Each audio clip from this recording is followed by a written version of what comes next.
Okay, well, hello and welcome to this meeting about the Salmon Creek Bridge site. We're really happy to be here today to discuss the draft remedial action plan and environmental analysis for the site. My name is Asha Sethi, and I'm a public participation specialist with the California Department of Toxic Substances Control. Thanks so much for being here this evening. I just have a few opening announcements to get us started. This meeting is being recorded, and we do ask that you stay on mute during the presentation to avoid background noise.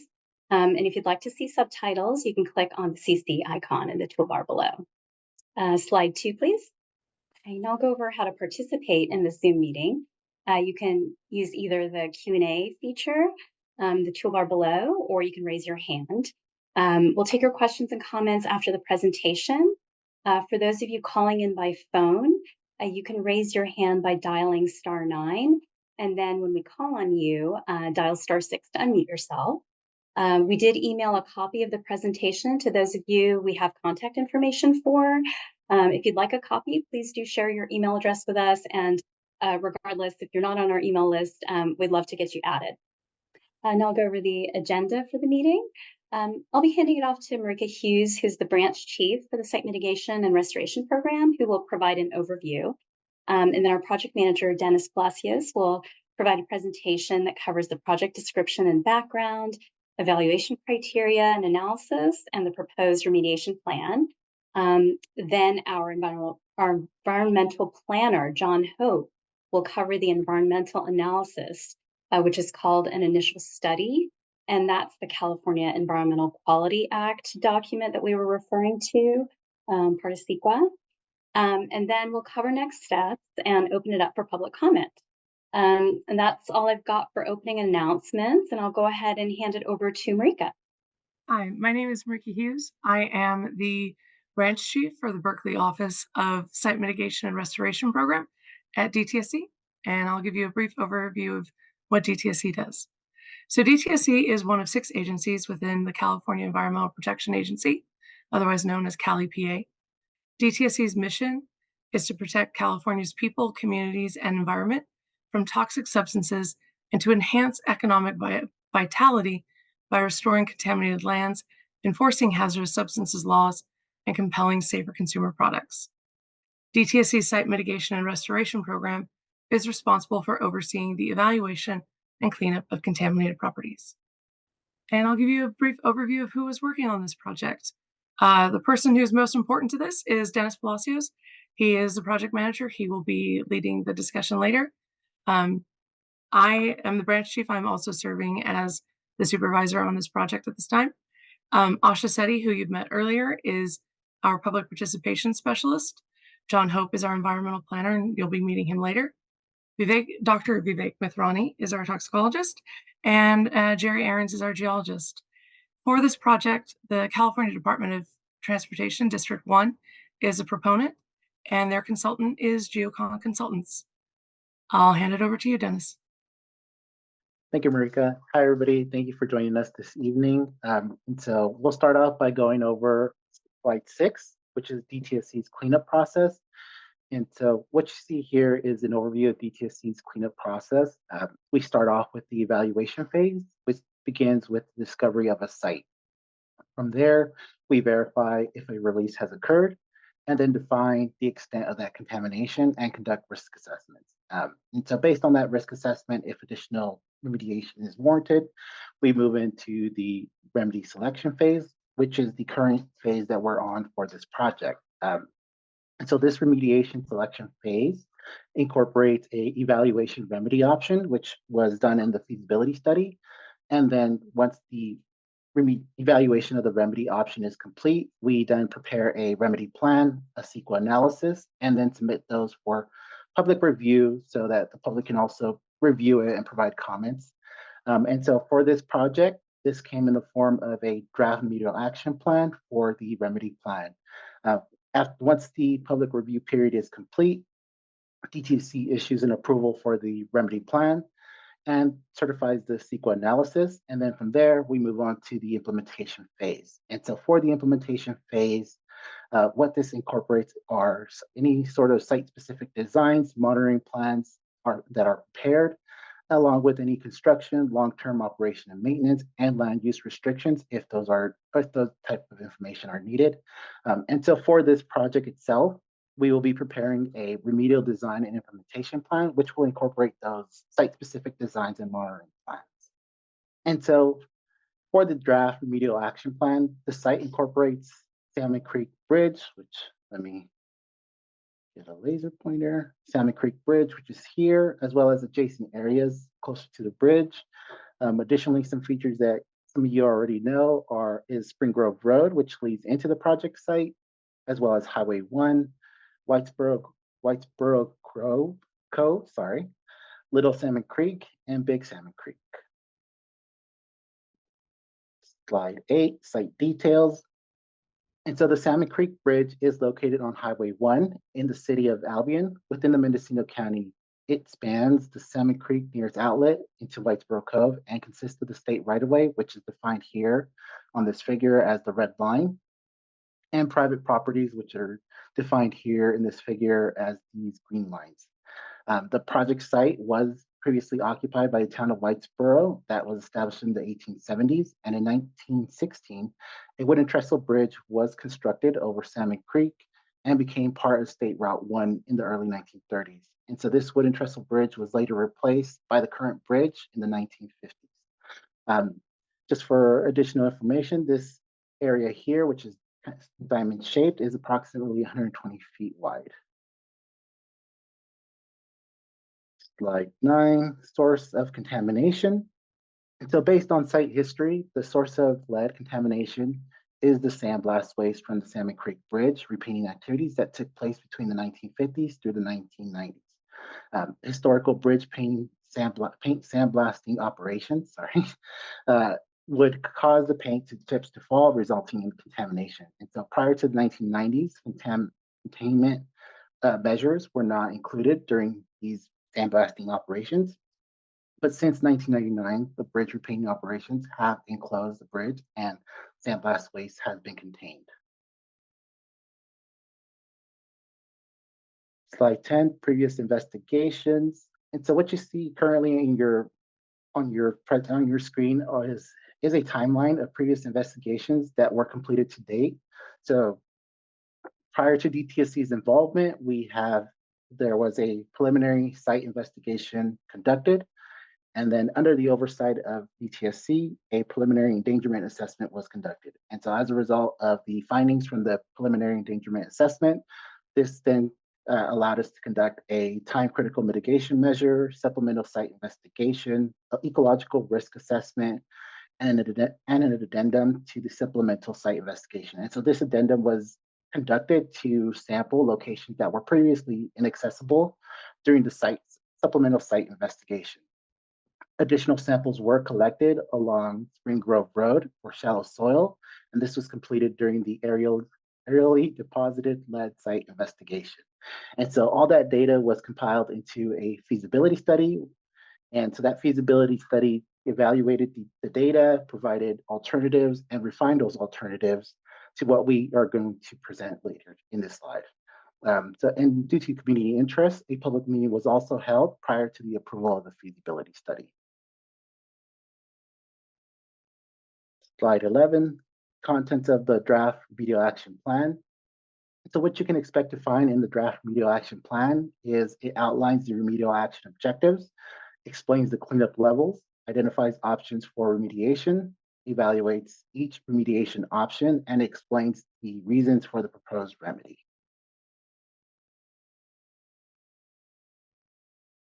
Slide 12, remedial action objectives. And so as part of the remedy selection process, remedial action objectives are developed and they are used to evaluate the ability of a remedial alternative to adhere to any applicable or relevant and appropriate requirements and to ensure that they are protective of human health and the environment. And so for the draft remedial action plan, the remedial action objectives that were set are the reduction of exposure for human receptors to soil contaminated with lead above residential cleanup goal and commercial industrial cleanup goals for the state right of way. The second remedial action objective is the reduction of exposure for ecological receptors to soil contaminated with lead above cleanup goals. Slide 13, site contaminants. So during site investigation activities conducted between 2015 and 2021, collection of soil, pore water, sediment, and groundwater samples were performed for characterization of site contaminants. So through our risk assessment, we identified lead as a human and ecological risk. And based on the site characterization performed, lead was identified as the site contaminant for soil and groundwater. And it's worth noting that groundwater at the site is saline in nature and cannot be used for drinking water, and so that's why it wasn't further evaluated.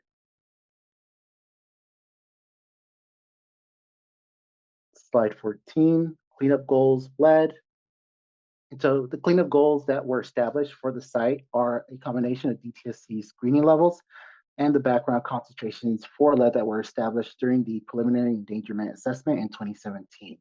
The two cleanup goals that you see here are based on the use of the area. And so for the residential side, we have a cleanup goal that uses the combination of the residential unrestricted land use screening level of 80 milligrams per kilogram and the background concentration of 9 milligrams per kilogram, giving us that cleanup goal of 89 milligrams per kilogram. For the state right-of-way, similar to the residential cleanup goal, it is a combination of the commercial industrial screening level, 320 milligrams per kilogram, and the background concentration, which gives us a cleanup goal for the state right-of-way of 329 milligrams per kilogram. And so I just want to make note that it is the current cleanup goal that we have for the state right-of-way is lower than our current commercial industrial screening level. And so it's actually more conservative than what we currently have. And so based on the 2020 ecological risk assessment performed, it was determined that the human health-based lead cleanup goals are protective of the most sensitive wildlife. And so what this means is that the wildlife goal for lead has a higher concentration than both the residential and commercial cleanup levels. And so by meeting the human health cleanup goals, we will also be protective of ecological receptors.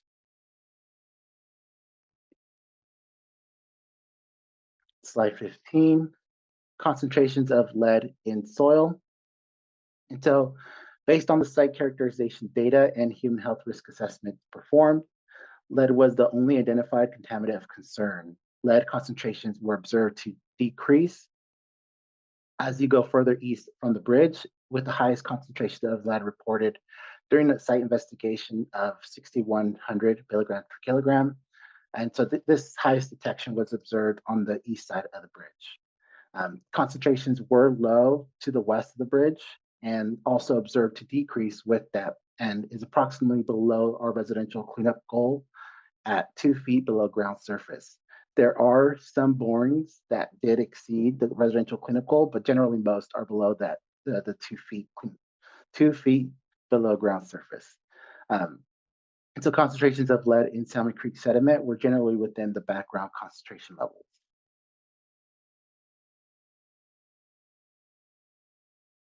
So slide 16, evaluation criteria. And so the criteria that is being presented here in this slide is used to evaluate the remedial alternatives presented in the draft remedial action plan. These 9 criteria are from the United States National Contingency Plan, which are presented based on priority. First, you have the threshold criteria, which includes the overall protection of human health and the environment, compliance with state and federal requirements of the applicable or relevant and appropriate requirements. And then it moves on to the balancing criteria. So this includes the long-term effectiveness and performance, reduction of toxicity, mobility, or volume treatment, short-term effectiveness, implementability, and then cost. And then last, we look at the modifying criteria, which looks at regulatory acceptance of the alternative and community acceptance of the alternative.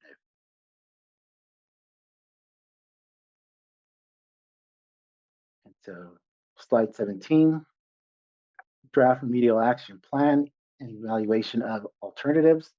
And so based on the evaluation and refinement process that was performed during the feasibility study, these are the 4 alternatives that were selected for further evaluation in the draft remedial action plan. Uh, the alternative one, no action, is just used as a baseline comparison for the other alternatives. And so we just look at the alternative one as, what would be the difference if we do, for example, alternative three, compare it to alternative one. For alternative two, institutional controls, this looks at, governmental and administrative controls, access restrictions, informational and or communication devices, any sort of and monitoring. And so for a governmental or administrative control, this can be the form of a land use covenant. For access restrictions, it could be installing a fence for information and or communication devices. This can be, posting signs along the project site. And for monitoring, this would include monitoring of air site conditions, but this would also be done in conjunction with, either an alternative three or alternative four. Um, so for alternative three, complete removal, this includes the removal of all sandblast waste contaminated soil that contains lead concentrations above the cleanup goals. For alternative four, targeted removal, this alternative actually proposes two options. So the first being the preservation of natural slopes and wetland area, and the second would be the preservation of natural slopes. Um, just to note too that both of these proposed alternative four options are protective of human health. Slide 18. So the proposed remedy alternative 4B, preserve natural slopes. And so under the targeted removal alternative 4B, the removal of sandblast waste contaminated soil with lead concentrations exceeding the cleanup goals for the state right away and the residential areas would be implemented.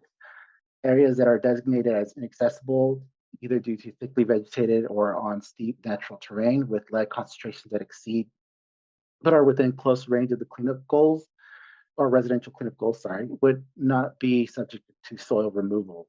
So this alternative would include the excavation of approximately 6,918 cubic yards of contaminated soil that would be disposed of at a permitted landfill.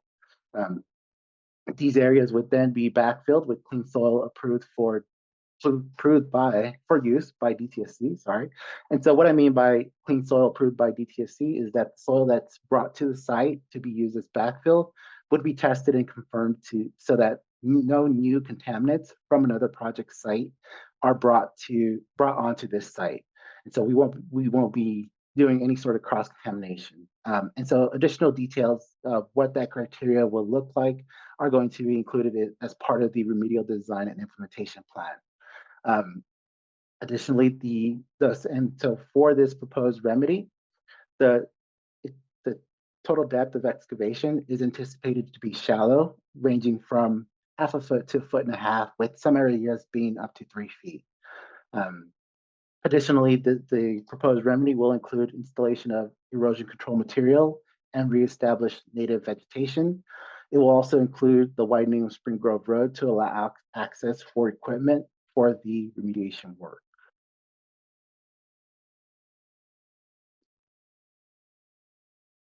Okay. Slide 19, justification of the proposed remedy.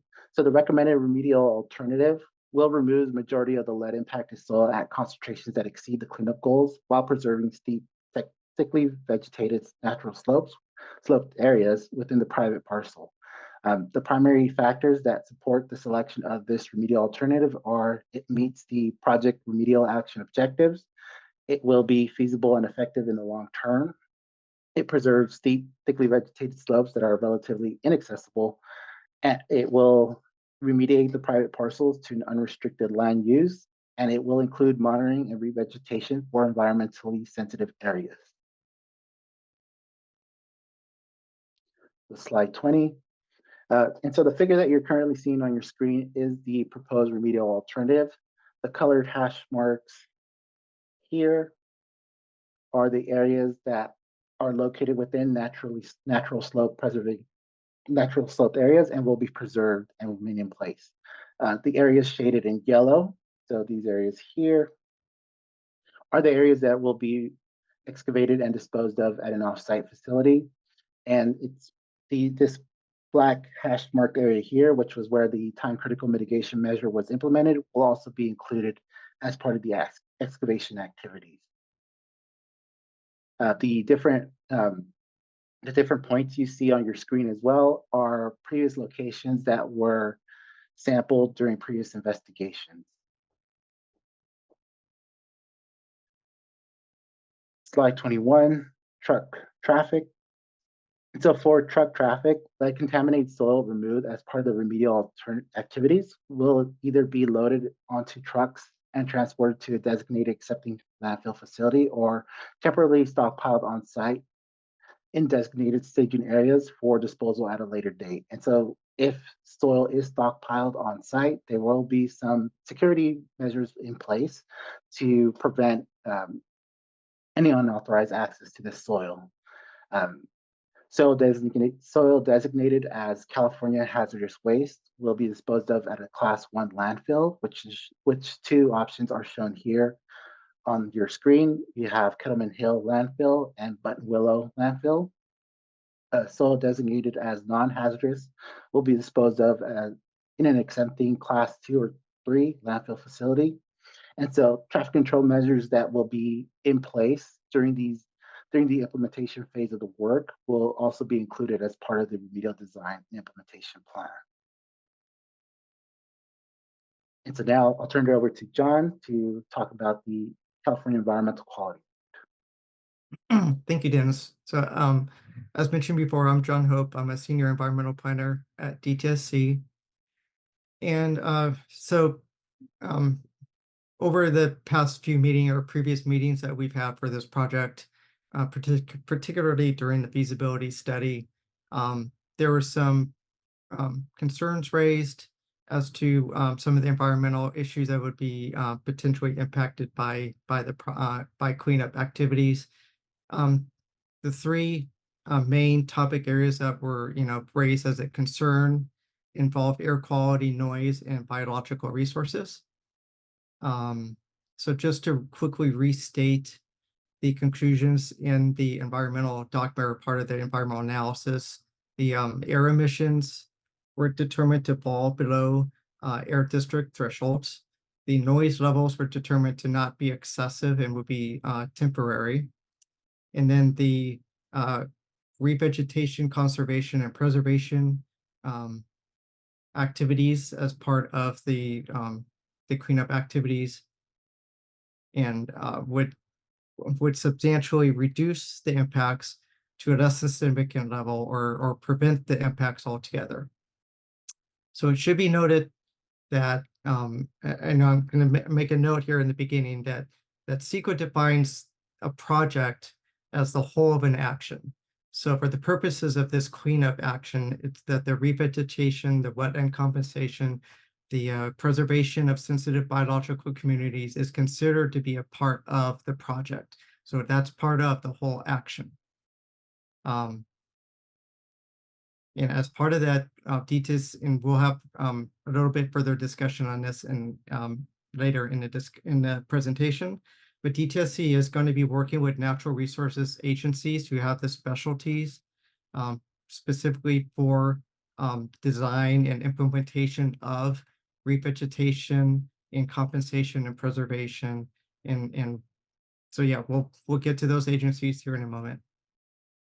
But again, overall, because DTSC is acting as the lead agency under CEQA, we retain the authority, not the applicant, not Caltrans, but DTSC retains the authority for the final design of how the revegetation, how the compensation, how the preservation will occur. And then as also another note, because this cleanup action is using federal money, this project is required to comply with the National Environmental Policy Act, also known as NEPA. The documentation that's required under NEPA is being handled by Caltrans because they have more experience in that realm, but DTSC has been very much involved and connected with Caltrans in that documentation. So next slide, please. So as I mentioned previously, under CEQA, DTSC is the lead agency, and we are required under CEQA to conduct an analysis of the potential impacts to the environment that could result from implementation of this cleanup project. So to identify the potential impacts, CEQA requires us to prepare a document, specific document that articulates the methods, the approach that we take to analyzing the potential impacts, and then also articulate our conclusions. So to determine the specific type of document that we're required to prepare for an individual project, CEQA requires us to prepare an initial study which provides direction as to, and will dictate what document we need to prepare. So based on the initial study, based on questions in the initial study, and using a flow chart that the CEQA guidelines the clearinghouse provides, it was determined that the CEQA document, so we're determined that we needed to prepare a negative declaration for this project. So I kind of as an overview, there's 4 main type of CEQA documents that we typically prepare for cleanup activities at DTSC. The main document that we typically prepare is an exemption. There's a category 30 exemption that we use very commonly for cleanup activities. So the next document we typically prepare are negative declarations, which is what we prepared for this project. We've also prepared mitigated negative declarations, and we also have prepared environmental impact reports. So because, and kind of as I was referring to earlier, because this cleanup project overall incorporates actions to prevent or substantially reduce potential impacts to the environment, it's been determined that we would move forward with the negative declaration, and that would be the appropriate CEQA document for this project. And I'll hand it back to Dennis. Thank you, John. So slide 24, the remedial design and implementation plan. And so the remedial action plan, the draft remedial action plan does provide an overview of certain implementation plans, but more detail will actually be discussed in the form of a remedial design and implementation plan. And so some of the topics that will be covered in the implementation plan include pre-construction activities, excavation, stockpiling, and staging of equipment, a transportation plan, construction drawings and technical specifications, revegetation plan, sampling analysis plan, a community air monitoring plan, which will include dust control and air monitoring requirements, as well as a health and safety plan. And so these are just some topics that will be covered in the remedial design and implementation plan. And we anticipate to host a public meeting that will present the contents to the community before an approval is issued.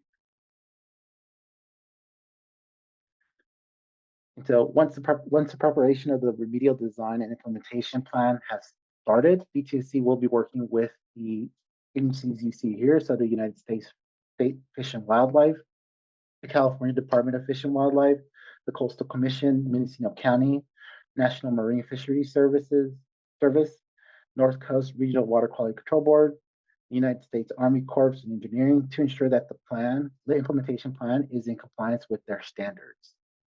So now I'll turn it over to Asha. Great, thanks, Dennis. Thanks for the presentation, and you too, John.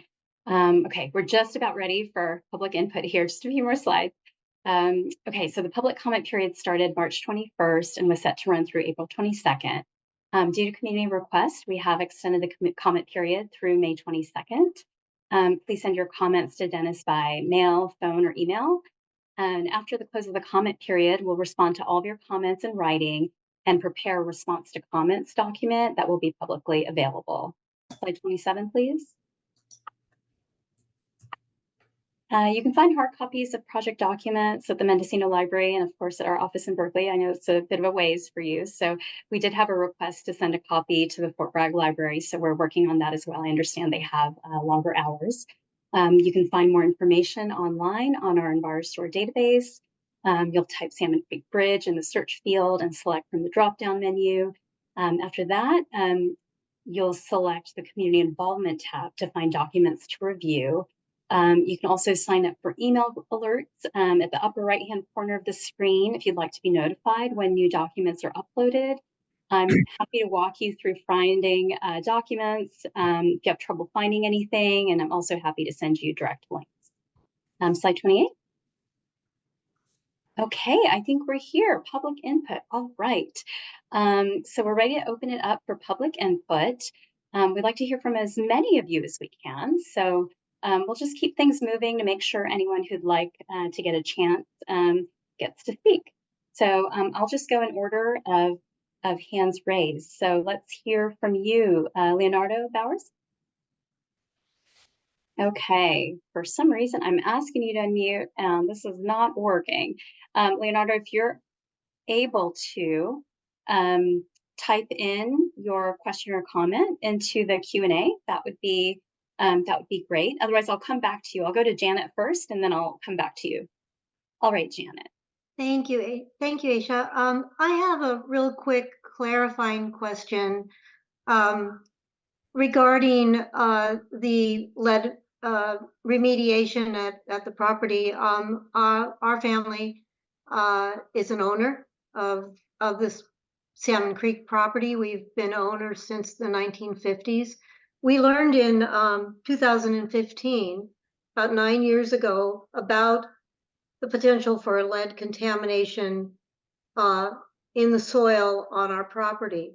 And since then, we've DTSC has been involved in Caltrans doing a lot of work to map where that contamination exists. It's clear where it exists. But I have a question that I'd like to ask right off the bat here to get some clarification from both Caltrans and DTSC regarding the sequence of events that has to occur here. It's our understanding as landowners, and after having several meetings on our property with staff from both DTSC and Caltrans, that mitigating this lead contamination is a priority. It technically is not linked to the removal of the bridge at all. It actually has to be done prior to bridge removal. And so, a complaint that maybe what you're doing in this process is being done piecemeal or is not taking into consideration all of the environmental concerns regarding, for example, lead removal versus removal of the bridge and replacement of the bridge. There's no true link between them, except that the lead mitigation has to be done prior to any other work that's going to be done on this property. And this is really critically important to us as the landowners. We're the ones that are impacted by lead contamination, and we are hopeful and have been pushing very hard to have this rectified. And so I just wanted to get some comments from staff regarding whether or not my supposition is accurate and what that sequence of events really looks like. Right. Thanks, Janet, for your comment. Dennis or Martha? And so we can't speak on, whether the bridge removal activities will happen. We can only speak on the environmental side of this project. And so we are working with Caltrans to move forward with this project and, move forward in a timely manner. And so I thank you for your comment, Janet. But yes, we are working in a timely manner. We are working to resolve or to implement the work in a timely manner. And I'd like to add that you are correct that the primary reason for the work is that it is necessary to be done, and it is necessary so that future and current workers that work on the bridge are protected. Great, thank you. Leonardo, I see that you're unmuted and we can see you now. Yes. Great, go ahead. Commenting on your traffic plan, truck traffic plan, you show that it goes from Highway 1 to 128 all the way to Cloverdale, but that's not the truck route. The truck route takes off at Boonville at 253 and ends up over at 101 in Ukiah. I think you ought to have at least the correct route if you're going to go the south. If you the approved route, you would go north on Highway 1 across the Albion Bridge, then out 20 and connect at 101 at Willits. The issue with that route is the Albion Bridge. It has been declared it's a weak bridge, but they have been working on it. And so I think you need to check to see whether or not the Albion Bridge is of capacity to carry some 12,000 yards of material you're going to need to cross that bridge if you go that route. Secondly, I believe your road work should be done prior to the excavation of the toxic materials, which include the widening to 22 feet on what's the name of that? The Spring Grove Road. And my concern there is that it needs a investigation of slope stability westerly of the Ledford House, which is parcel APN 123-330-10. The road there is only about 10 feet wide, and it is falling into the sea because it's the bluff of the ocean. You're probably in the last year it has dropped at least an additional foot, and I believe you're probably going to need some drill piers to support that roadway if you're going to put this type of traffic with these 15 cubic yard trucks across it. The next item is the report doesn't seem to look at the option of the resident removal. It seems that there would be a substantial savings in the cost of the if the house were to be removed. The next item is in your plan, you show only parts and pieces of the AC pavement on the roadway, and I believe it ought to be over 100% of Spring Ranch Road. The next item is you don't mention that there is a ongoing commercial restaurant, which is the Ledford House, and it's ignored or not mentioned in the air, noise, dust, the impacts. And I think there will be an impact. The assumptions made for these items were that the residents would be going to work and would be gone during these times, and that may not be a correct assumption for the commercial property at the Ledford House.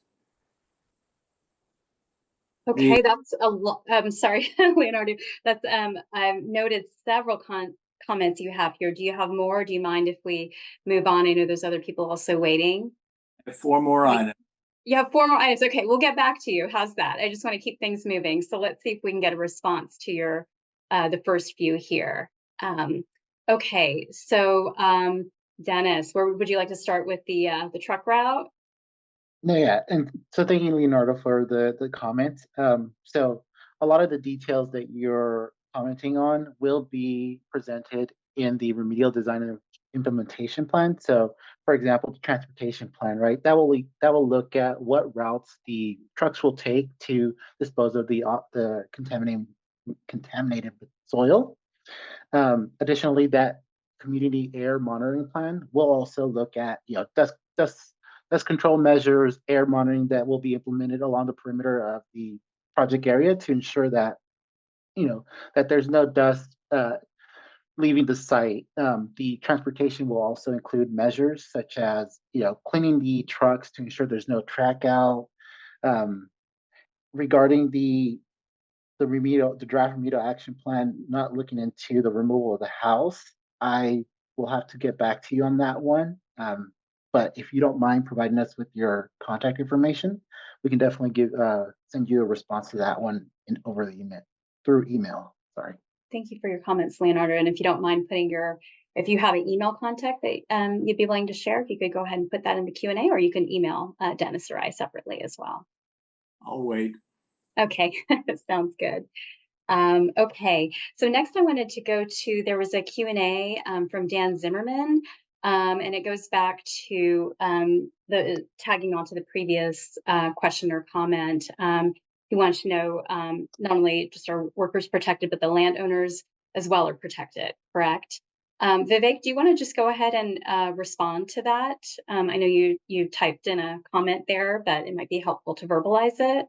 Sure. Hi, everybody. My name is Vivek Matrani. I am the project toxicologist from DTSC, and I've worked on the project for a couple of years now. Just going back to the map with the concentration lines on the figure, there are two different cleanup goals for lead that are articulated and delineated.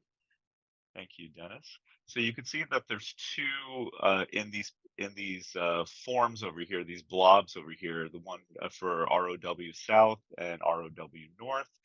There are two dotted lines that encircle, one encircles the other. One delineates a soil lead concentration of 329 milligrams per kilogram, which is the commercial or worker risk-based cleanup goal for lead in soil. Outside of that, as you move away from that, there's another dotted line that delineates an 89 milligram per kilogram lead in soil concentration, which is the cleanup goal for residential use. So we have characterization data, and based on the use pattern on the site, if there is a residential use pattern, which implies 24/7 or assumes 24/7 occupancy, the 89 milligram per kilogram cleanup goal will be adopted. And if there is only a worker or recreational use pattern, such as the right-of-way that is proposed at the end of the project, it will adopt the 329 milligram per kilogram cleanup level. Both assume very conservative exposure assumptions and lead intake values in terms of hand-to-mouth ingestion of soil, and are considered protective of the respective receptors, those being residents at 89 milligrams per kilogram or workers at 329 milligrams per kilogram. Thanks for that, Vivek. And Dan, let us know if that answers your question or if you want to follow up on that. Next, I see that Jim has his hand up. Yes, hi there. Jim. Hi, Nice to see you. likewise. And thank you for doing this. And thank you for the opportunity to comment. For those who don't know me, I'm Jim Hyde, and I've lived about a mile downwind to the southeast of the Salmon Creek Bridge for 35 years come September. And I'll start my comments by continuing to urge DTSC to continue an in-person public meeting regarding this project. As I and others have noted in correspondence, the Mendocino coast is broadband poor. High-speed internet is unavailable in a lot of the coast, particularly in the Albion area. And you can see the result in this very meeting, very limited public participation. In the pre-COVID days, Caltrans used to often have public meetings at the new Albion School on Albion Ridge Road. And it wasn't odd to have upwards of 50 to 100 people in attendance, which is pretty impressive for a census designated town of 168 people. The fact that a fraction of that number are here shows that Zoom meetings aren't the same as public meetings. And this is appreciated, but it isn't enough. It's exclusionary. And having this meeting doesn't mean that DTSC gets to check off the box that says public meeting held. As for the proposed project itself, it isn't remediation, it's accommodation. It's DTSC accommodating its client, Caltrans, which wants to replace the Salmon Creek Bridge, but it can't yet because of its own sloppy practices poisoning the soil around the bridge. The remediation plan doesn't fix Salmon Creek Valley. It doesn't undo the damage Caltrans did over the decades. It removes only some lead and only from small areas that Caltrans needs to access to replace a bridge that, by the way, doesn't really need replacing. A real remediation plan would restore the entire polluted Salmon Creek Valley, Salmon Creek Cove, beach.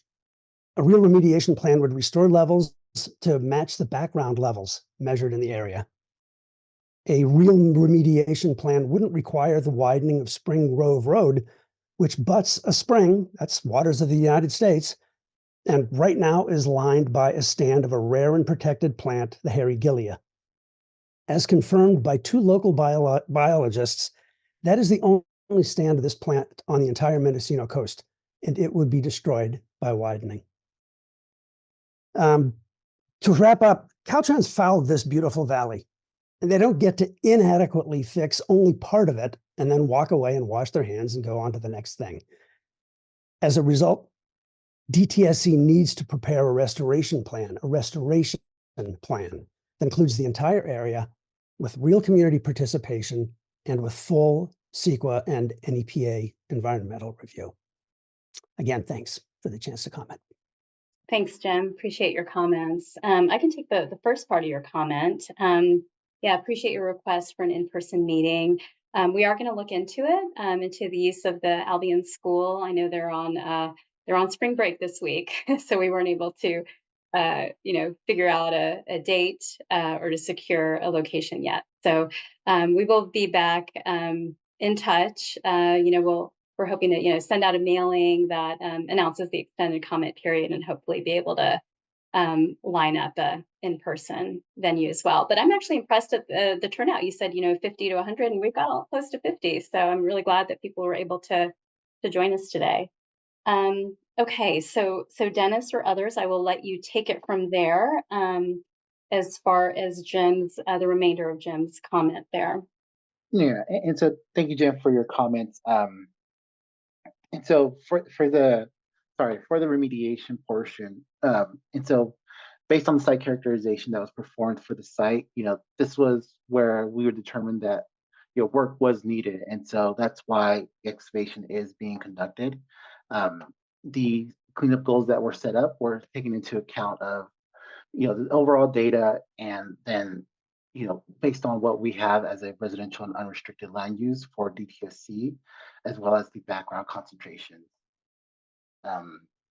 For the widening of Spring Grove Road, we will be working with the county as well as the Coastal Commission to ensure that any standards that they have as part of that type of work is adhered to. And then Dennis, do you want to speak to, I know the specifics you'd mentioned as far as the natural resources agencies that would be involved, if there's protection of rare species and that kind of thing. I'm hoping that, all of that, I know it's super important to this community, and that's going to be sort of a key part, I would hope, for the remedial design and implementation plan. And so there's going to be an opportunity for the community to weigh in there during that portion of our process. We want to make sure that you have a chance to look at and digest the contents, because that's a lot of that kind of very specific on the ground work that you all care about. And so, like, this plan is very conceptual, right? It doesn't have the details about how are we going to, provide these protections. And there's so many different agencies that are going to be involved in protecting the natural resources. So all of that is to be shaped up. Is my understanding. So we definitely want to involve people, along the way, and make sure that you have an understanding of, what the components of that design plan is going to be and who all is going to be involved. Give you an opportunity to review it and provide us with feedback so that we can improve on it. So that's definitely something that we're, it's not anything that we're required to do, of course, but we know it's something that you care about, because it's the details about how all of this is going to be handled, and you want to make sure that it's done, carefully and thoughtfully. So that's something that we are committed to making sure that you're involved in that process. And so, yeah, we will definitely be in touch with you about that and share information along the way. And Gilead is one of my favorite plants. That's just a personal aside.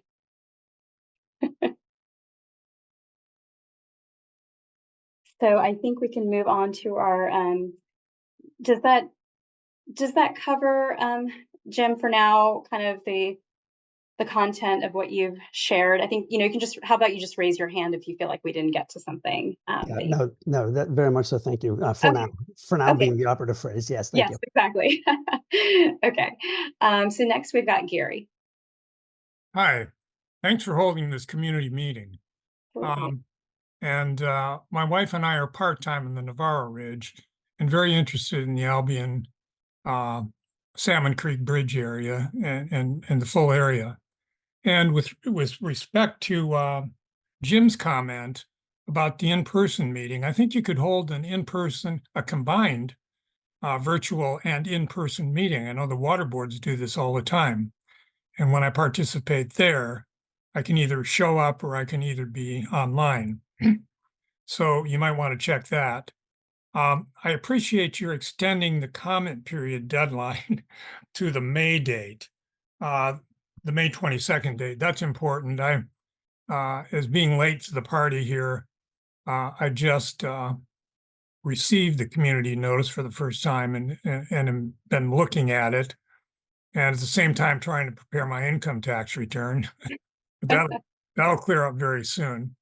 One of the concerns I have is that to have the work done right, and I'll look at the draft wrap, and one of the things that's already been mentioned is the 478 trucks coming into the site and then going out, perhaps all the way down to Kettleman City, and the environmental impacts and the impacts of that. I want to take a little further look at, and then the new soil and backfill coming into, that's less trucks, 357 truckloads.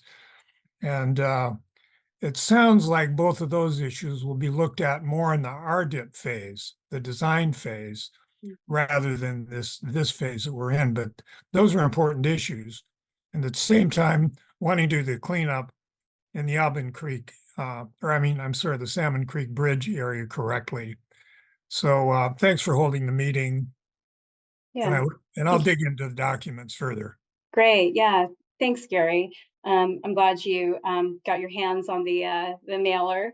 And, I am glad to hear that, you've had successful experiences going to hybrid meetings with the water board. If there's anything locally in that area, any venues that, you all have felt like, was a good experience, both for in-person and hybrid, please do send those to us, because that's really helpful for us to have those options available. I know even in the Bay Area, it can be challenging sometimes to find a venue that works for both, that works equally well for in-person and Zoom. So we're just, collecting that as we go. And if you could share that information, that would be really great, Gary.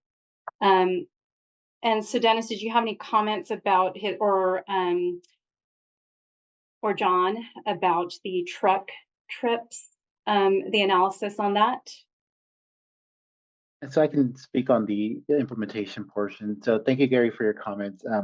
Like you said, the details to the transportation plan, the criteria that the backfill material will need to adhere to will be part of the remedial design and implementation plan. So that will be, part of the construction drawings or technical specifications or part of the sampling and analysis plan. So a lot of that is going to be looked at as part of the remedial design and implementation plan. And so, like Asha mentioned earlier, that will actually be available for the community to review and provide us with comments as well. And we'll be presenting that document.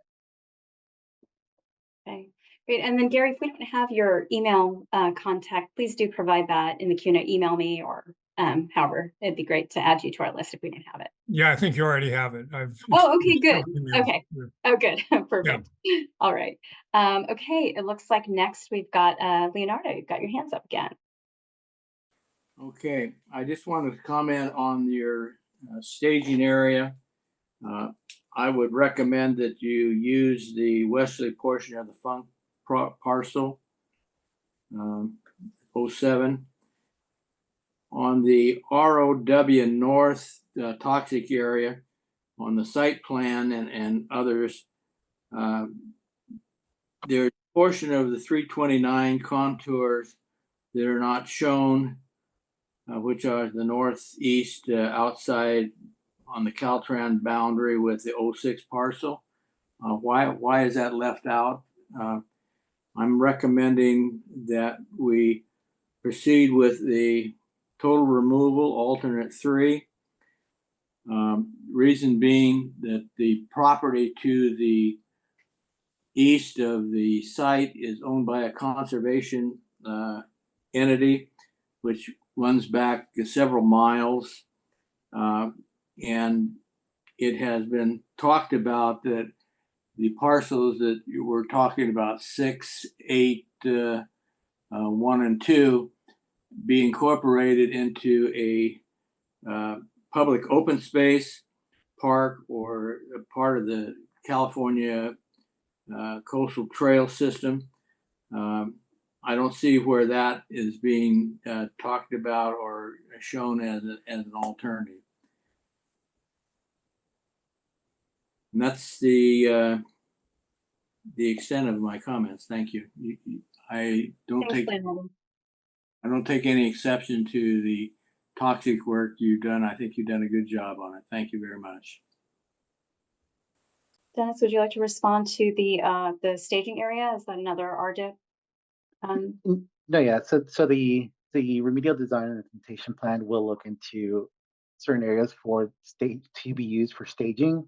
Right now, we're not focusing on that part yet. Like I said, that will be more for the design and implementation portion of the project. Regarding, I think, can you help me also with the other? Yeah, the next one was he recommended the total removal, alternative 3, and why was that not selected? And so part of the reason why alternative 3, complete removal, wasn't selected is because some of these areas are hard to access and would pose a health and safety concern for workers if they were to, try to climb up onto a hill and, try to remove the soil from there. It would also be a little more, it'd be hard to access those areas. If we were to try to access thickly vegetated areas as well, that would require us to remove that vegetation. And so right now, the alternative that's being proposed focuses on the areas that are accessible. Yeah, not to mention the preservation of habitat, I would think, as well. Yes, thank you. Okay, great. Next, I see Dan. Yeah, hi, everybody. Good evening. First off, just want to say to Asha, Dennis, John, and Vivek, thank you guys very much for having the public comment period here. We've obviously all talked, and as Janet mentioned earlier, for those of you who don't know me, I'm part of the ownership. I guess you call me 3rd generation of the ownership of the property there. We've had multiple meetings, whether it's phone calls, in person, virtual, all the above. And I guess my comments are kind of broad across the board.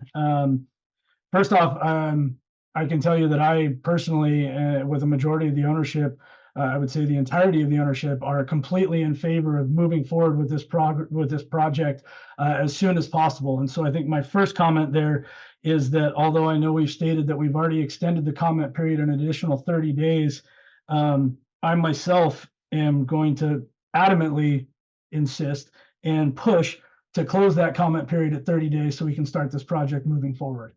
As stated, we're almost a decade into this. And as Janet stated earlier too, this lead removal project is entirely separate and not at all part of the bridge replacement project. This project itself has a direct impact on myself, my small children. I've been at the property since before I was a year old, so almost 40 years now. I've been exposed to the lead that was put there by Caltrans.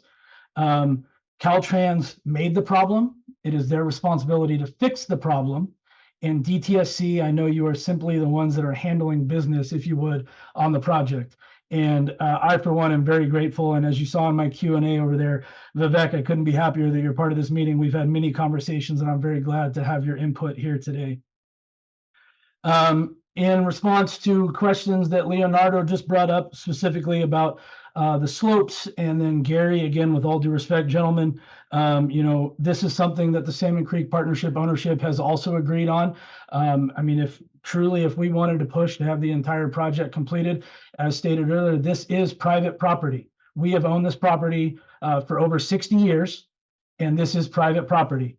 And again, with all due respect to the clientele and the locals in the area, I can respect your desire to have access to the beach. However, that's not as it is right now. And I'll tell you, in my lifetime, that's not how it will be.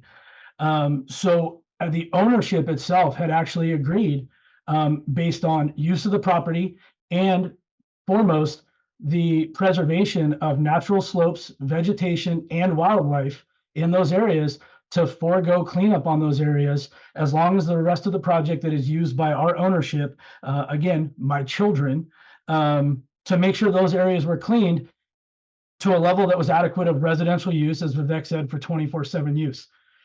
All of you can appreciate the fact that you would want your kids in that dirt out there on that property in the beautiful landscape that it is, right? And I'm there every single year, okay?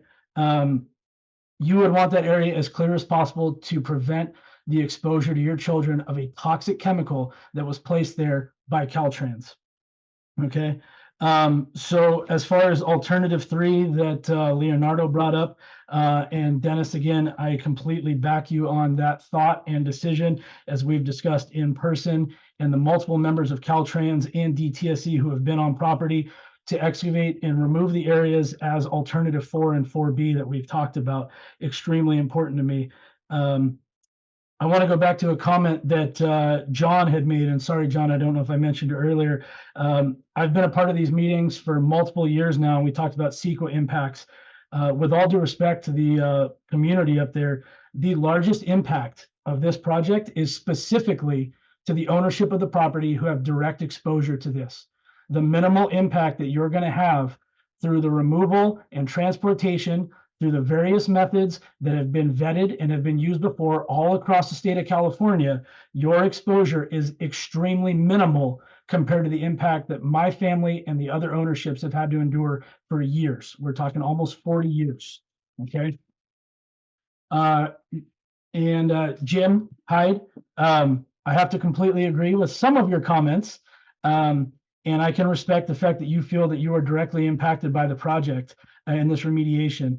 Again, just to reiterate that we have the Salmon Creek Partnership ownership has agreed to certain parts of this project in order to maintain what we believe is a safe area for our ownership and the use of the property, while also preserving environmental and wildlife aspects of that property. We love seeing everything you do, and Jim, I couldn't agree more. It is an absolutely beautiful, gorgeous area, and I would love to see it cleaned up to those residual levels, however feasibly and truly responsibly, in order to make sure that this stays as beautiful and preserved as we possibly can.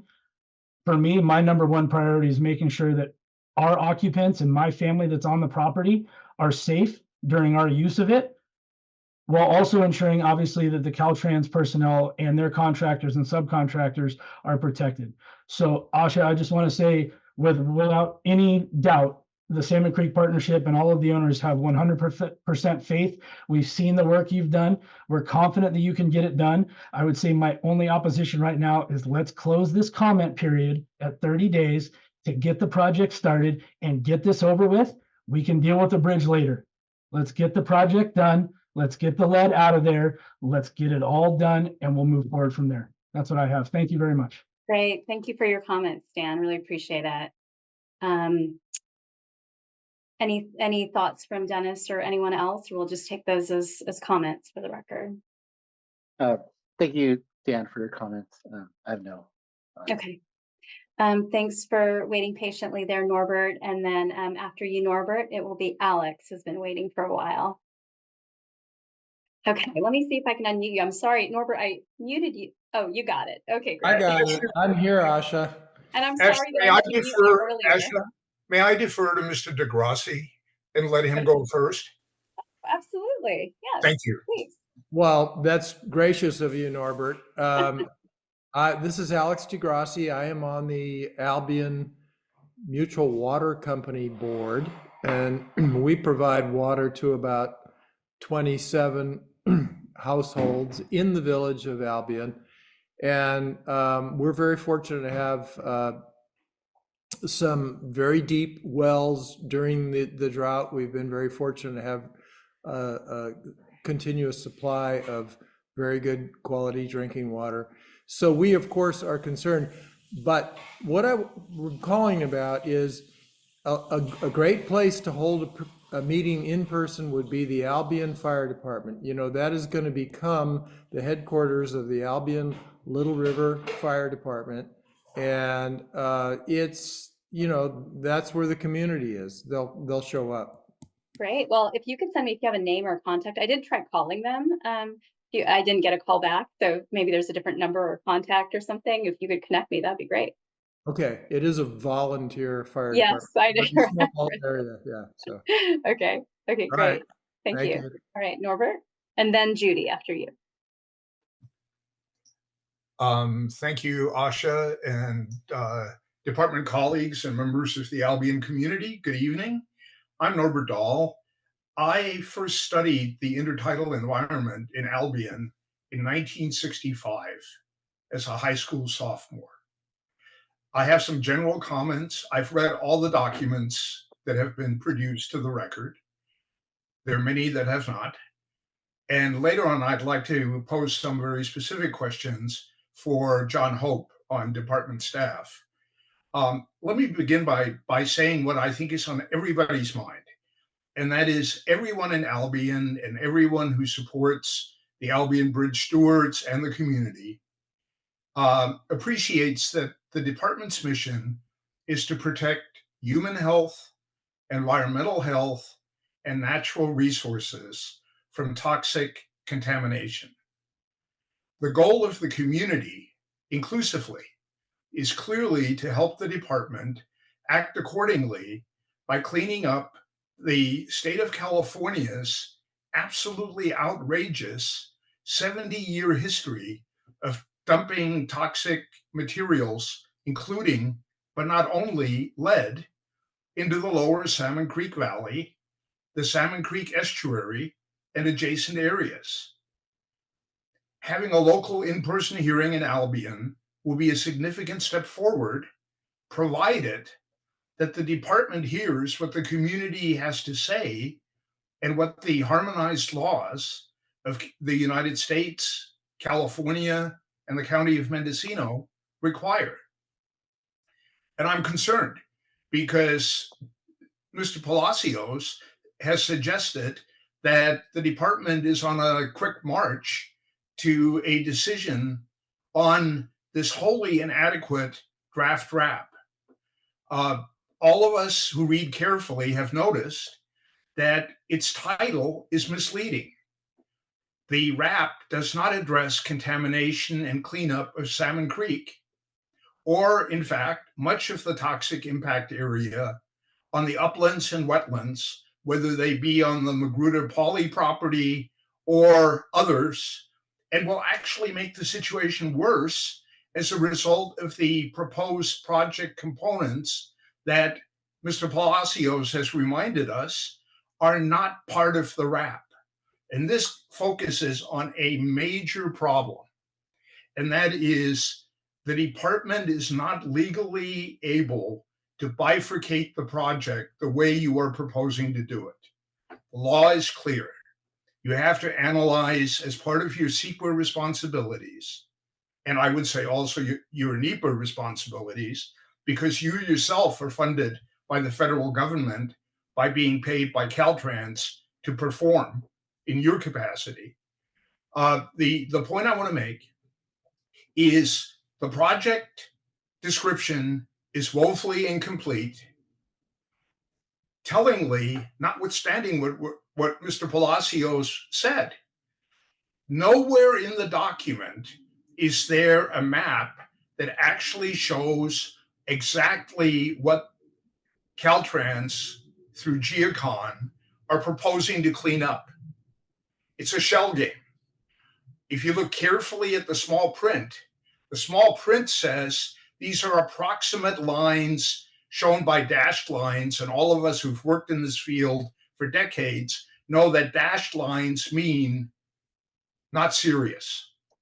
We aren't committing to anything in particular in the case of Caltrans. So there's a long list of things that are omitted. For instance, there is no analysis of the toxic materials that would be stored for some length of time, either on site, whether it's the Funky property or the Magruder Group property or the staging areas by Ledford House. The department needs to come clean, pun intended, as to what these components of the project are, because they will directly affect private property owners and public resources and the community. Similarly, the project description does not identify any wetland mitigation areas, notwithstanding that a big chunk of what is sort of illusory in its description in terms of removal areas, those are wetlands. Those are jurisdictional wetlands under the laws of the United States and California. And for that reason, the public and the property owners need to know, where exactly are you proposing to mitigate the wetland impacts? This project that is recommended in the January 2024 draft RAP is not feasible. It is not effective. If one looks at Caltrans's own analysis of sea level rise, as an example, the area that Caltrans in part is proposing to target, restore, or remediate is subject to inundation. We all know that ocean water inundation or floodwater inundation will transport lead on the surface and below the surface. That's not identified. Deferring key project component descriptions until after RAP approval is simply a means to avoid the required environmental review under CEQA and NEPA. That does not fly. Norbert, can I break in here? Because you've covered a lot of ground. I'm going to, if I may, let me finish my last sentence. Go ahead. There is an environmentally preferred alternative that would accomplish the broad spectrum of community and property owner objectives. And that is, instead of excavation and all of the things it brings along, the alternative, which has worked in other similar locations, is in situ remediation of lead and the other toxins. Now, Caltrans won't support that because Caltrans wants, and I apologize, Mr. Zimmerman, but it is on the record, Caltrans wants to clean up very limited polygons so that it can remove the existing bridge and build a new one. That's clear, it's on the record.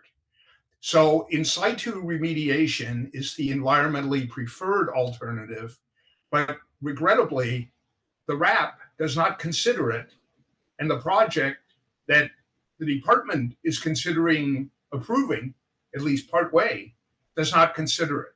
That's the cart before the horse. The analysis needs to be focused on the environmentally preferred alternative, and we would respectfully ask the department to do that. Thank you. Okay, thanks for your comments, Norbert. Okay, so where are we going to start here?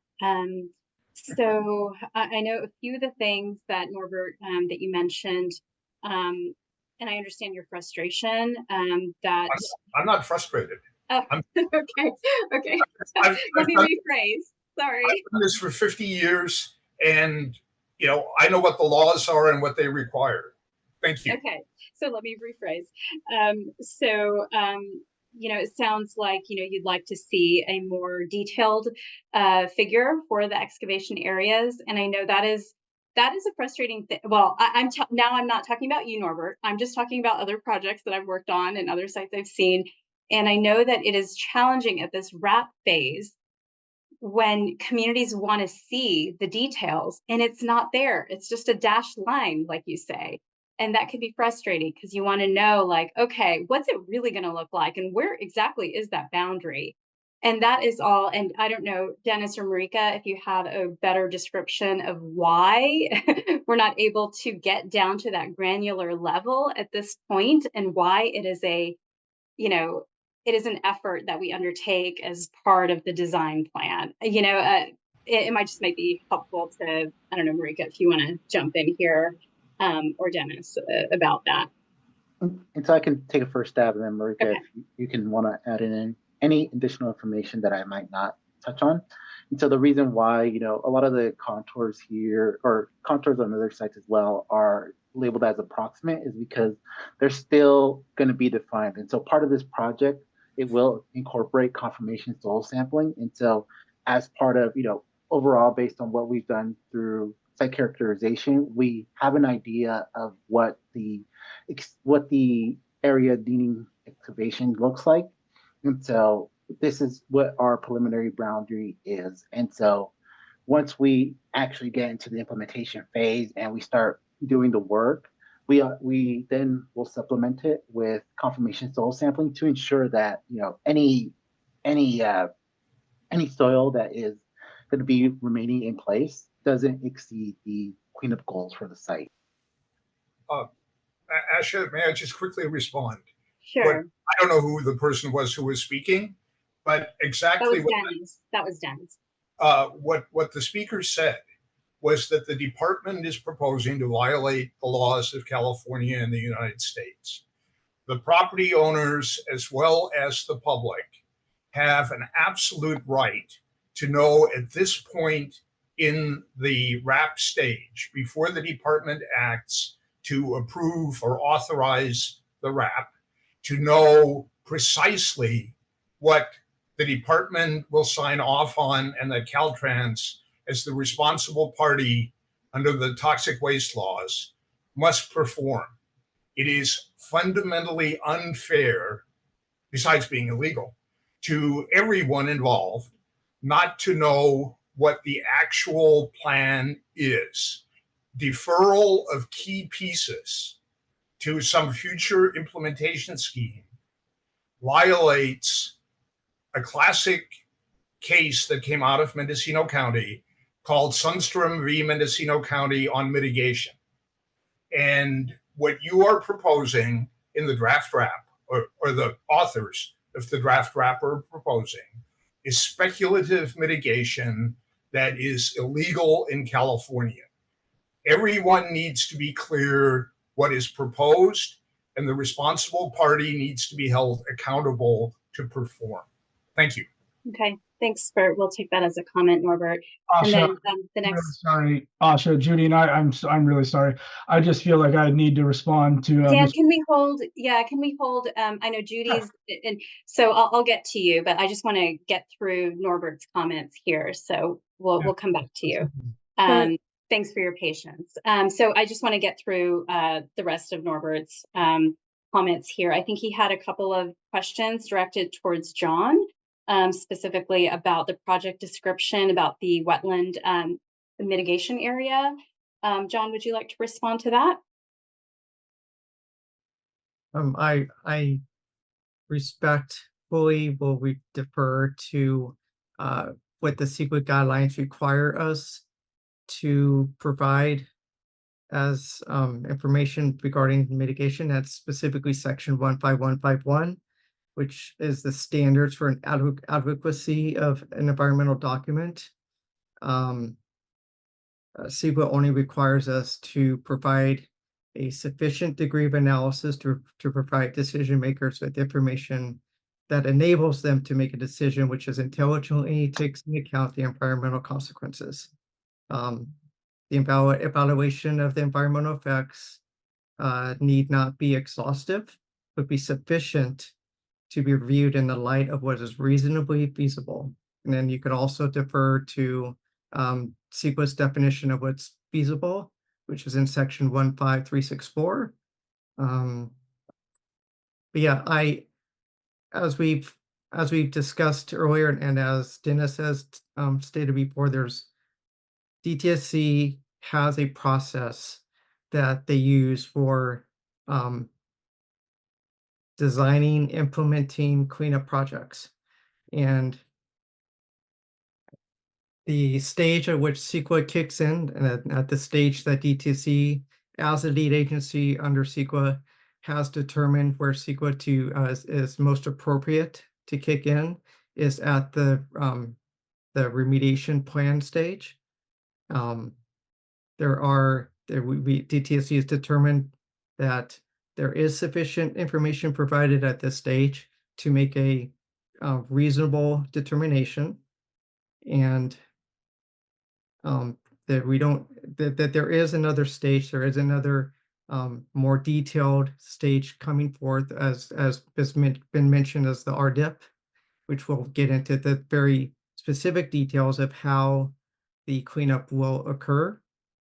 But for CEQA purposes, we have determined that the sufficiency, the requirements to meet the requirements of CEQA falls under the remediation plan stage. And so we continue to move forward at that point. And John, a secondary question he had was about analyzing our CEQA versus NEPA responsibilities. Did you want to say a little bit about that due to Caltrans funding? Yeah, we understand that there is a NEPA is part of this project because there are federal funds being used.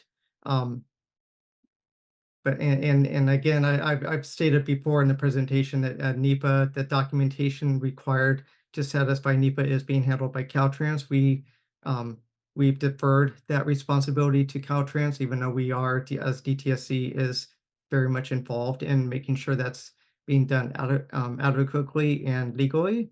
But because Caltrans has more experience in doing that type of documentation, we have deferred to them to prepare those documents. Okay, thanks, John. There's nothing wrong with us doing that. And the last thing, Dennis, I wanted to ask you if you could respond to Norbert's ask about in situ remediation, why that was dropped from the feasibility study. Yeah, and so I'll have to look back at the feasibility study on why that was dropped, but it was evaluated in that phase. And so Norbert, I can get back to you with a response as to why that wasn't further evaluated as part of this project. Okay, great, thank you. All right, Judy, thanks so much for your patience. Go ahead. If Dan wants to go before me, that's fine. And before Dan goes, I just want to say, I know that there's a lot of differences of opinion here, and we'll have to agree to disagree. So if you just want to say something that's brief, don't want to get into rebuttals here. No, Judy, I'm going to defer to you. You've been waiting longer. Thank you. All right, Judy. So I just I have talked to Dennis, and I have written a response, and Mike Marr and I are the owners of the property that runs along Spring Grove Road, northeast of the bridge. And our property line goes down to Spring Grove Road. So we are concerned, and we're looking forward to the RDIP about the specifics of carving into our bluff side and how that's going to be stabilized, and also the I remember the acronym, but I can't remember all the words. The camp. The community, yeah. The air monitoring plan, community air monitoring plan. Right. We feel strongly that our residents should be included in the monitoring as the project is going on, as truckloads are going along our property line. And so I just wanted to get that in there. Great, thanks, Judy.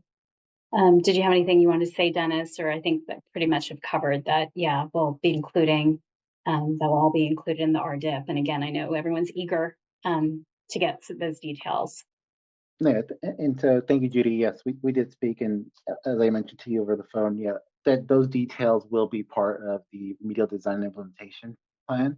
And so that dust monitoring will, so typically the community air monitoring plan, sorry, does include, perimeter monitoring. And so we will make sure that when we get to that phase, we ensure that, your property as well is looked at to ensure that no dust is leaving the site in that direction. Can I also say that we would be happy to meet with anybody before the RDIP comes out. We would like to, in terms of the stabilizing of our bluff, before it is decided or published. We'd like to be informed about how that's gonna go, how the carving is gonna go, and how the stabilization is gonna go.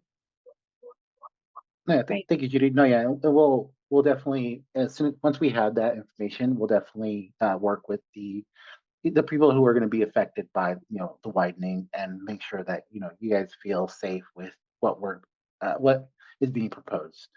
Thank you.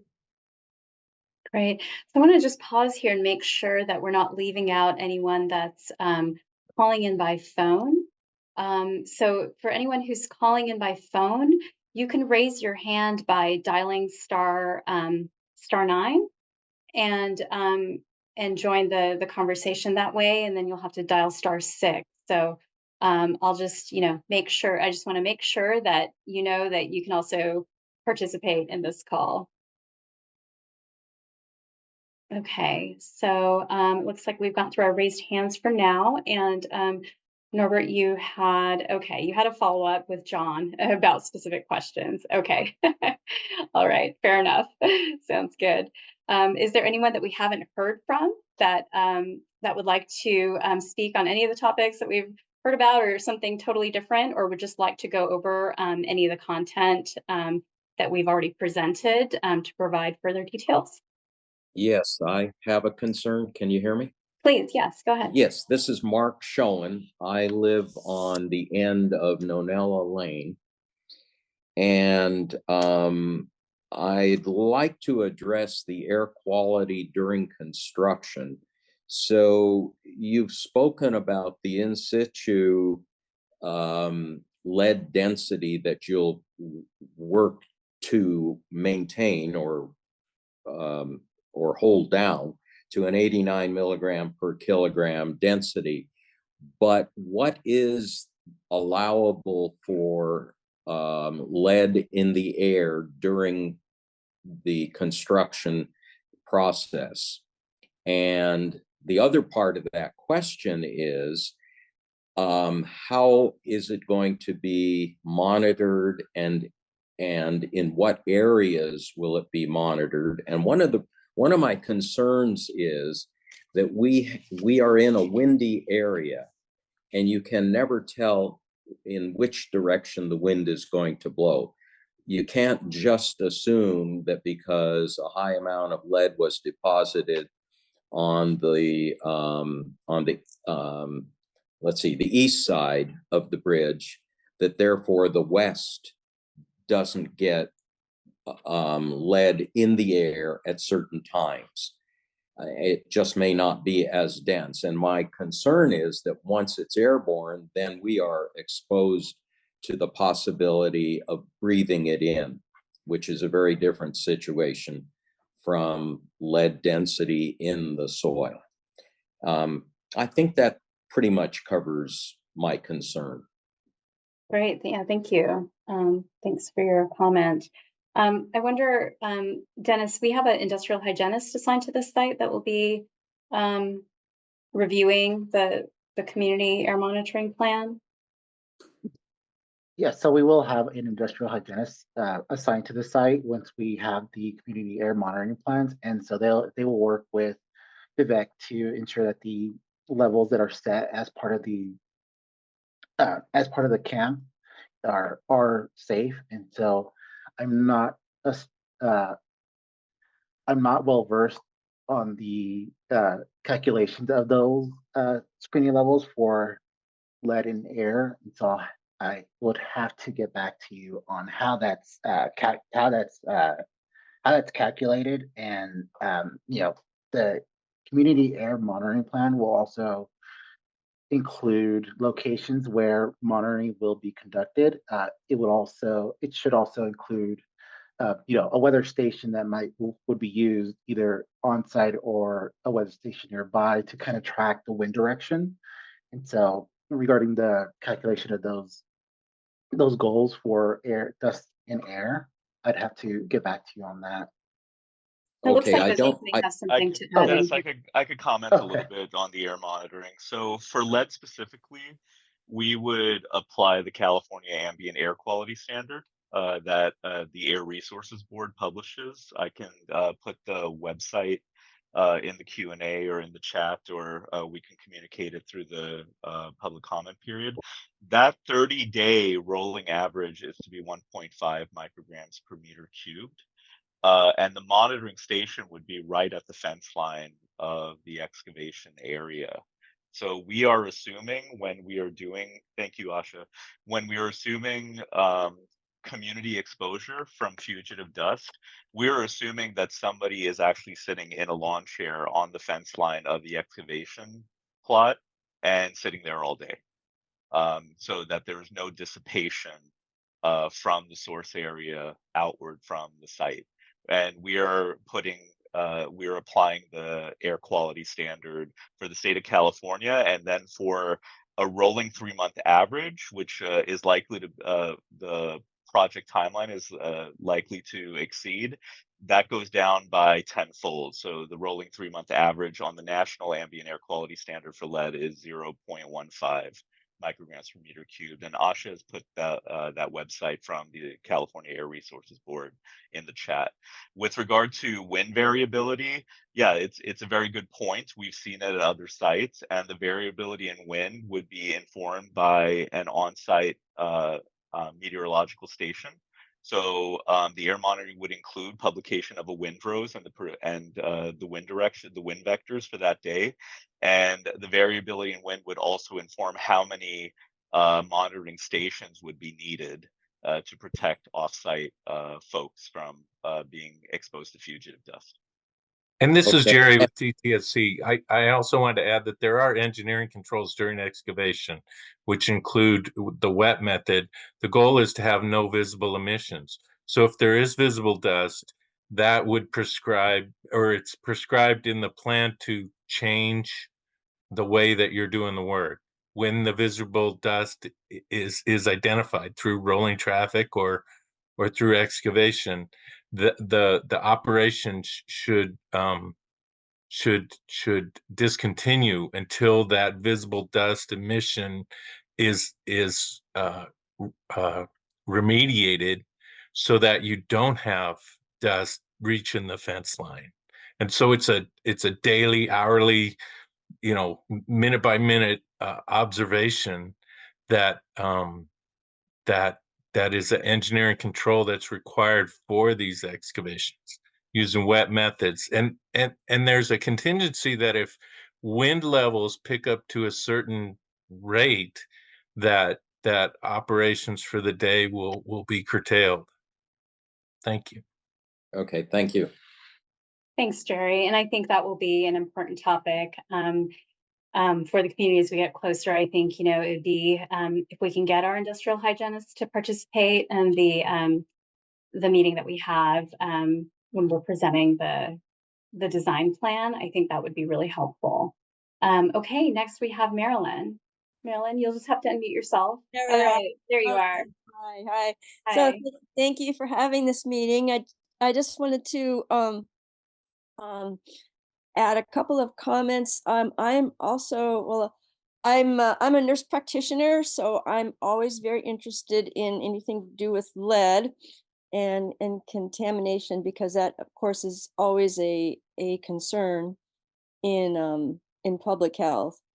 And I was very interested in, I'm also interested in understanding why the remediation is not an option, because just from as a community member,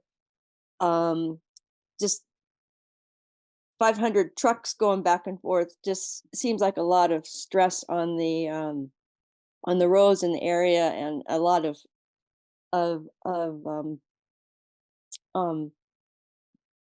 damage, which if it was possible, seems like it would be certainly preferable, a lot less of an impact. So I'm also very interested in why that option wasn't available. And I'm also concerned about the fact that there's doesn't and I don't know if this was addressed, but that the entryways to Little Salmon Creek and Salmon Creek, um, that doesn't appear to be a plan to clean up those areas. I'm concerned about the salmon that come up, and um, what might be the impact on that. Uh, So those are my questions slash comments. Thanks, Marilyn. So yeah, it sounds like you're interested in why the in situ remediation wasn't that was dropped from the feasibility study and not included. Okay, so it looks like Dennis said he was going to get back to those of you. So we'll get a written response. He was going to get back to Norbert, but I don't know. We'll get, and we'll include that Yeah. in our response to comments, since, we don't have a response right away here. And then your question about your concern about the salmon, I don't know, Dennis or Vivek, if you'd want to speak a little bit about impacts to wildlife or ecological health. I'll speak a bit to it. I'm not an ecotoxicologist, but my colleague Brian Faulkner, who reviewed the RAP is and the cleanup goal, has conveyed that the sensitive ecological species that were identified at the site were those that were eating earthworms inside soil, and those earthworms were assumed to be eaten exclusively from the lead impact site, and were assumed to not shed any of the lead that they consumed. So their uptake was 100%. The sensitive species that were identified for ecological risk assessment were the American robin, so that was the avian species, and the ornate shrew, which is the burrowing mammal species. And yet the cleanup goals, the health-based cleanup goals for those species still exceeded what would have been warranted for the human health aspect, which are 89 and 329 based on use pattern. So that was the conclusion of the ecological risk assessment, that the human health risk assessment would drive the cleanup decisions at the project for lead. Great. Did that answer Thanks, your question, Vivek. Marilyn? All right, thank you. Great. Okay. All right. We've got a few hands raised. First, Dan, and then we've got a caller that we'll take. And then after that, Anne Marie. Go ahead, Dan. Oh, sure. Thank you again. Again, just a few comments and remarks here. Dennis, just to give you an idea of when we spoke about in situ, March 14th of 2021. I have the details right here that I'm looking at. In case you were curious about when we discussed that, the ownership and DTSC and Caltrans spoke about that in depth as a viable option. As a result of all of that, it was declined. Okay, so give you a little benchmark of where to start looking. A little over 3 years ago. And as Mr. Dahl had mentioned earlier, since it's for the record, quote, I'd like it mentioned that Mr. Dahl does not speak on behalf of the ownership, nor what we would like to know, nor what would appease the ownership. Mr. Dahl, you have never been on the property when it comes to sampling and testing and the results that I have personally been there for.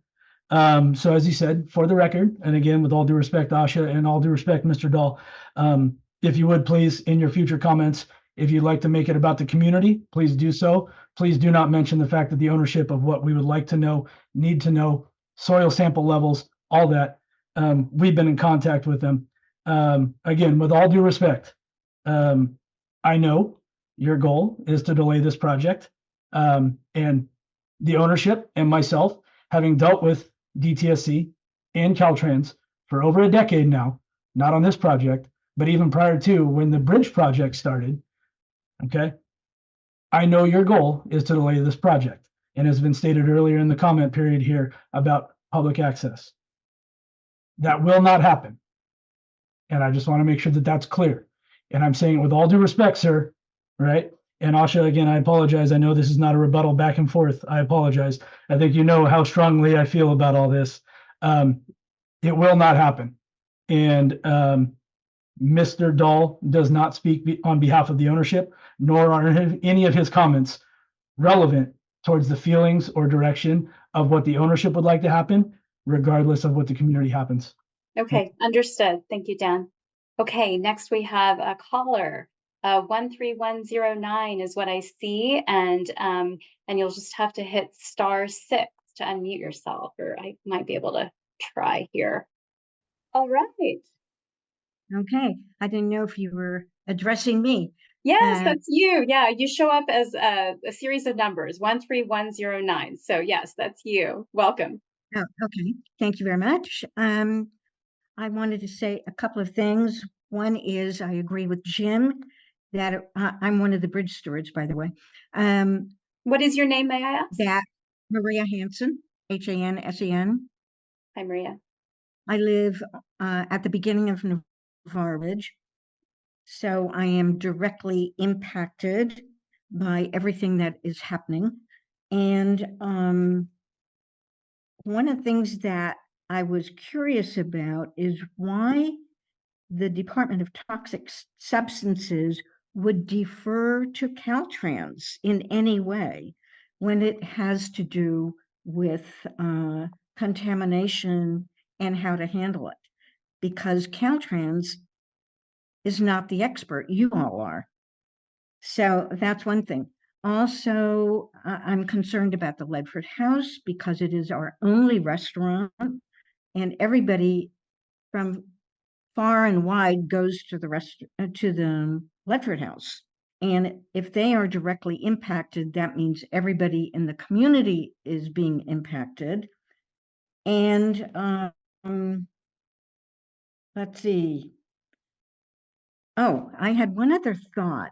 When you're talking about wind, that's one element that we have a lot of, but the other one is fog. And we have a lot of fog. And how is that going to affect the movement of air when it is being, how do you say, distributed, raised by excavation and by being carried away in trucks? So those are some of my thoughts. Thanks, Maria. So let's get started with her first comment about with Caltrans, deferral to Caltrans. Can we talk a little bit about our process and what we go through and evaluating documents and the amount of back and forth and all of that, the process that ensues when we review technical documents? Yeah, and so whenever we start a project and go through the site investigation and characterization phase, we don't DTSC, the Department of Toxic Substance Control doesn't specifically do the work itself. The proponent and their consultants are the ones that do the work themselves, right? We from there, they implement the work, they prepare the reports and tables, provide us with any supporting documentation. So this can be, laboratory analytical report.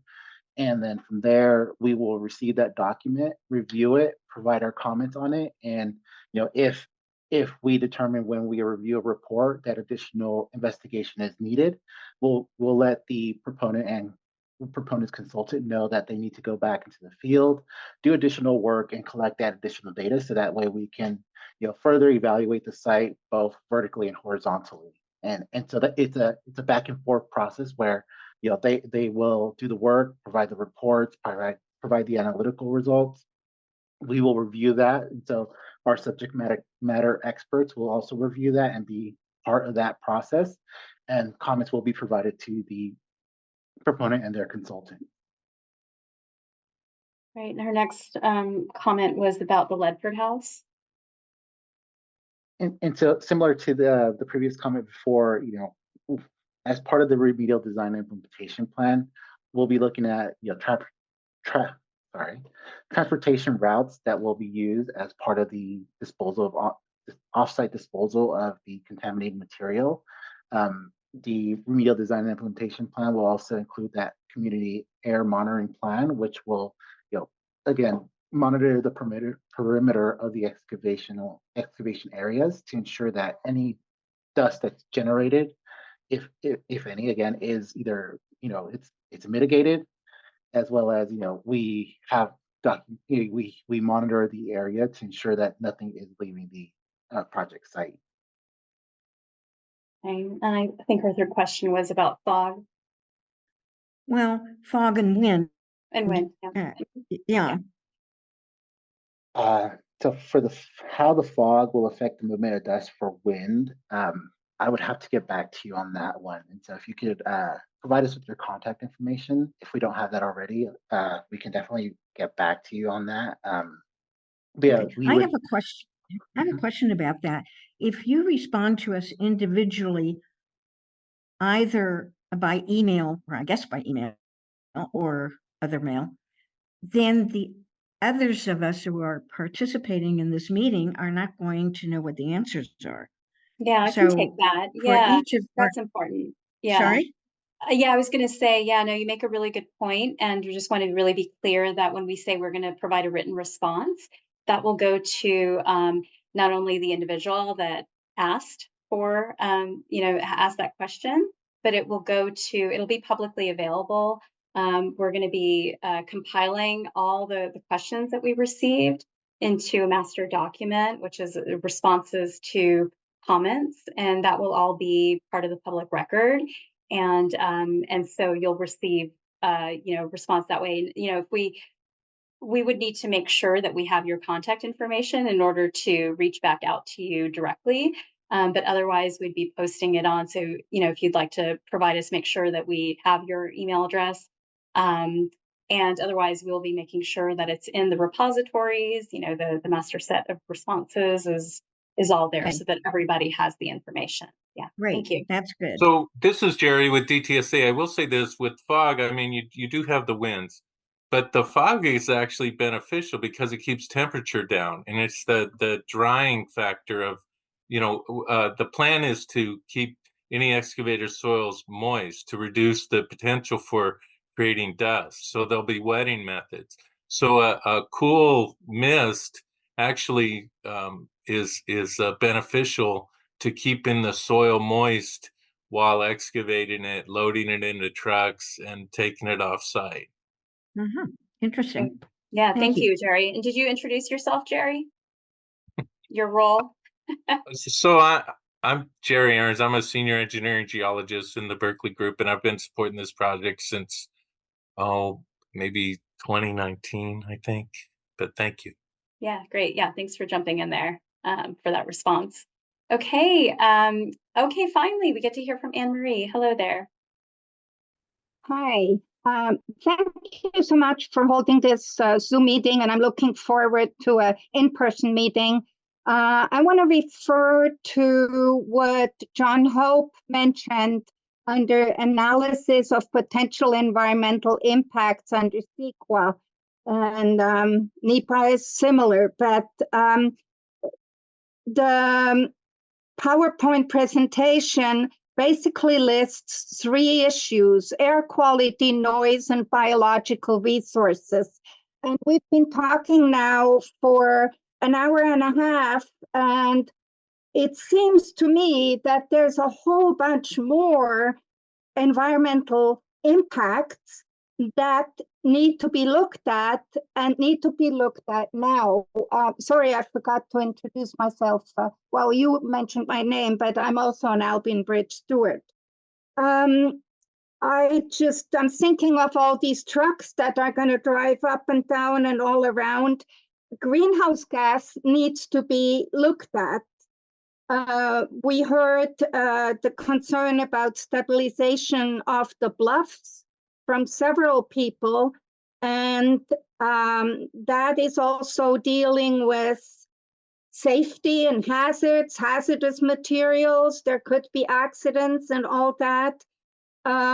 we have the public services, utilities need to also be considered. Several people mentioned the Letford House, but there's also the Albion River Inn and their restaurant, the biological field station by the Albion River, and the store, and the post office, and the firehouse. And so this is really affecting so many issues, cultural resources. Nobody's mentioned that so far, but we just as a community have suffered with what Caltrans has been doing in early winter with getting ready to widen Jack Peters Creek Bridge. And just a few days ago, Caltrans started a drainage project south of Salmon Creek Bridge that goes until the Navarro Point. And it seems to me that we need to address these significant, unmitigated, adverse, direct, indirect, and cumulative effects on the environment. And this, therefore, in my mind, requires a combined draft EIR under CEQA and a draft EIS under NEPA. And to split it up and say, well, Caltrans can deal with the NEPA and they have experience there. Caltrans is the ones who've polluted this area for 50 to 70 years. And there's not a lot of trust that they are really supervising their subcontractors and that they are really gonna, do a good job with this. So DTSC, your department, cannot legally piecemeal environmental review. This is one of the big key issues, the piecemealing aspect of the Caltrans project. But you need to describe the entire project and fully and transparently analyze it. So in my mind, it really, a negative declaration is not going to cut it. And that's my main issue I have. Also, when you're talking about wetlands and backfilling wetlands,